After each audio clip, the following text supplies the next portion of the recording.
கிறிஸ்துவுக்குள் பிரியமானவர்களே, இந்த அருமையான நாளிலும் நம்முடைய ஜெப வாழ்க்கையை பலப்படுத்துவதற்காக ஆண்டவராகிய இயேசு கிறிஸ்து மத்தேயு 14வது அதிகாரம் 30வது வார்த்தையின் மூலமாக இன்றைக்கு நம்மோடு கூட பேச விரும்புகிறார். வேத வசனம் இப்படியாக சொல்கிறது: காற்று பலமாய் இருக்கிறதை கண்டு பயந்து அமிழ்ந்து போகையில், ஆண்டவரே என்னை ரட்சியும் என்று கூப்பிட்டான்.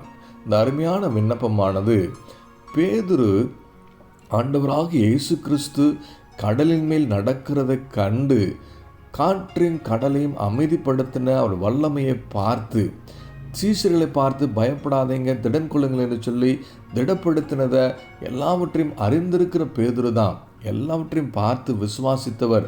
தானும் நடக்க வேண்டும் என்று சொல்லி இயேசு கிறிஸ்துவிடத்தில் கேட்ட பொழுது அவருடைய வார்த்தையினால் பேதுருவை நடக்க பண்ணினதை வேதம் நமக்கு சுட்டி காண்பிக்கிறது. ஆனால் அவையில் எல்லாவற்றிலும் தன்னை நடக்க பண்ணின கர்த்தரை மறந்து போய் காற்றை பேதுரு பார்த்ததுனால வேதவசனம் இப்படியாக சொல்கிறது: காற்று பலமாக இருக்கிறதை கண்டு பயந்து அமிழ்ந்து போனான் என்ற வார்த்தை எழுதப்பட்டிருக்கிறது. நாமும் கூட அநேக நேரங்களில் கர்த்தருடைய வல்லமையை பார்க்குறோம், வார்த்தையை விசுவாசித்து தான் ஒவ்வொரு காரியத்தையும் செய்கிறோம். ஆனால் வாழ்க்கையில் சில சூழ்நிலைகள் நமக்கு எதிராக வரும் பொழுது, சில மனிதருடைய வார்த்தைகளை நாம் கேட்கும் பொழுது, கர்த்தருடைய வார்த்தையை விட்டு நாம் பின்வாங்கி போனவர்களாக அவிவிசுவாசமுள்ள வார்த்தைகளை பேசுகிறதுனால நாமும் கூட பயந்து அமிழ்ந்து போகிறவர்களாக மாறிவிடுகிறோம்.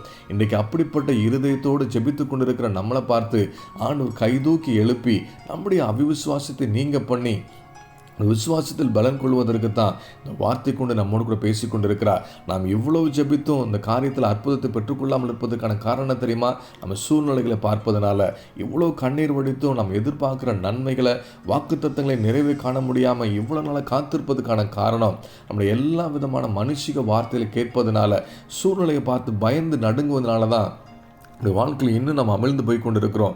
இன்றைக்கு பேதுருவை கை தூக்கி எழுப்பி விட்ட தெய்வம் நம்முடைய விசுவாசத்தையும் கை தூக்கி எழுப்பி விட்டு நம்மை சாட்சியாக நிறுத்துவதற்கு தான் அந்த வார்த்தை கொண்டு நம்மளோட கூட பேசி கொண்டிருக்கிறார். இந்த வார்த்தையை விசுவாசித்து தேவனுடைய வல்லமையை பார்த்து வார்த்தையை நம்பி விசுவாசி செய்கிற காரியத்தில் கர்த்தர் அற்புதம் செய்வாருங்கிற நம்பிக்கையோடு கூட தொடர்ந்து முன்னேறி செல்வோம். நம்ம ஜெபத்துக்கு பதில் வரும், நம்மை தேவன் சாட்சியாக நிறுத்துவார். இந்த வார்த்தையை விசுவாசித்து தேவ சமூகத்தில் ஒப்பு கொடுத்து நம்ம ஜெபிப்போமா? நல்ல தகப்பனே, இந்த அருமையான காலை வேலைக்கு நன்றி செலுத்துகிறோம். ஆண்டவருடைய சூழ்நிலையை கண்டு பயந்து அமிழ்ந்து போய் கொண்டிருக்கிற எங்கள் அவிவிசுவாச வாழ்க்கை இங்கே கை தூக்கி எழுப்பி விட்டு கர்த்தர் மறுபடியுமாக உண்மையில் பலன் கொள்ள கற்று உதவி செய்ய போகிறக்காக நன்றி செலுத்துகிறோம். எங்கள் ஜெப வாழ்க்கையை பலப்படுத்துங்க. விரும்புகிற வேண்டுகிற காரியத்தில் அற்புதத்தை செய்யுங்க. எங்கள் ஜெபத்துக்கெல்லாம் கர்த்தர் பதில் கொடுத்து எங்களை சாட்சியை நிற்க பண்ண போகிற அன்புக்காக நன்றி செலுத்துகிறோம். மறுபடியுமாக உமக்காக எழுப்பி பிரகாசிக்க அது கிருபை பாராட்ட வேண்டுமாய் இயேசு நாமத்தில் ஜெபிக்கிறோம். நல்ல